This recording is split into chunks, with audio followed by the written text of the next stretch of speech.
টাকা পয়সা খরচ করলাম, দৌড়াদৌড়ি করলাম, পরিশ্রম করলাম, কত কিছু করলাম, অথচ পাস করতে পারলাম না।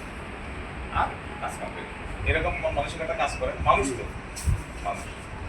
যার কারণে 12ই ফেব্রুয়ারির পরে আমাদের 12ই ফেব্রুয়ারির আগে আমাদের সাংগঠনিক ঘোষণাই ছিল সকল কাজকাম বন্ধ, নির্বাচন, শুধু নির্বাচন আর নির্বাচন। স্বাভাবিক কোনো কাজ আমাদের ছিল না নির্বাচন চলাকালীন অবস্থায়। এই নির্বাচনকালীন অবস্থায় দেখা যাবে যে আমাদের যে স্বাভাবিক কার্যক্রম, যেমন ব্যক্তিগত রিপোর্ট লেখা, বৈঠক আদি করা, তালিম তরবিয়ত, প্রশিক্ষণমূলক প্রোগ্রাম, এসব কিছু করার যে বিষয়গুলো আমাদের ছিল, সেগুলো টোটালি দেখা গেছে বন্ধ ছিল একরকম বলা যায়।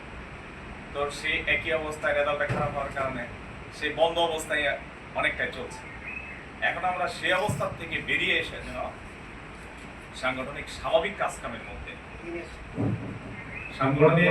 স্বাভাবিক কাজকামের মধ্যে যেন আমরা ফিরে আসতে পারি, এই জন্য কেন্দ্রের পক্ষ থেকে ঘোষণা করা হয়েছে সাংগঠনিক ও চাঁদা আমাদের শ্রমিক কল্যাণ ফেডারেশনের আমরা যে সংগঠনের জন্য যে দানটা করি, মূল সংগঠনে এটাকে বলা হয় পাইতুল মাল, আর আমাদের শ্রমিক কল্যাণ ফেডারেশনে এটাকে বলা হয় চাঁদা। শ্রমিকদের ভাষায় এটাকে বলা হয় চাঁদা। এই জন্য সংগঠনের পক্ষ থেকে সাংগঠনিক ও চাঁদা ঘোষণা করা হয়েছে। একই সংগঠনকে সংগঠনকে পরিশুদ্ধ করা, সংগঠনের জনশক্তিকে সক্রিয় করা, প্রতিটা ইউনিট থেকে শুরু করে সকল স্তরে যেন আমরা স্বাভাবিক অবস্থায় ফিরে আসতে পারি, এই জন্য সাংগঠনিক পক্ষ হিসেবে ঘোষণা করা হয়েছে। সেই সাথে আমরা যে সংগঠনের জন্য যে দান করে সেটাকে সামনে নিয়ে চাঁদা ঘোষণা করা হয়েছে।